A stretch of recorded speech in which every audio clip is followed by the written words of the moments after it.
Hoy, Nay, may TikTok ba si Inay? Follow ko sana.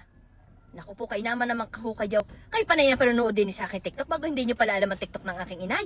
Ang inay ho ay may TikTok. I-search ho ninyo. Maligalig na inay. Wala namang ganyan. Hindi ka ganyan ang pangalan sa TikTok. Talagang mali. Oo nga pala, hindi nga pala. Ang pangalan ho niya din ay Inay Len. Ayan, hanapin ninyo. Lagi ang sasabihin niyan, ang kanyang mga sasabihin sa kanyang mga followers o mga nanonood sa kanyang TikTok. Aray, gagahin natin.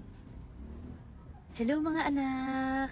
Ayan, nandito tayo ngayon sa Kubo. Ayan. Sadya. Kasama ko si Queen. Ayan. Pero pag sa kanyang sa kanyang TikTok, yan, kala nyo mahinhing pusa, nakala mo hindi makaingaw.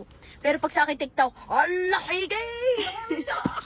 Magkaiba ng persona. Okay, ay, talagang bagay kang mag-artista. Magkaiba ng Dumali person. ka naman. Yan, Ayan, Kaya i-follow ninyo ang inay. Follow. I-follow ninyo Inay Len. Kaya naman na kayo. Ay, pag-ari nakapagtampo pa. Ay, naku, ari ang mahirap mahirap pag nagtampo. Mahirap suyuin ito. Sadya. Kailangan na iaaruhan nyo agad ng ng makakain. Wala ba? Eh, di kayo. Alaman na laang. Alalagin mo kasi, alam mo. Sadya naman eh. Kung hindi mo ka makakain. Wala, hoy. Kaya pa naman tuwing gabi namumungkal.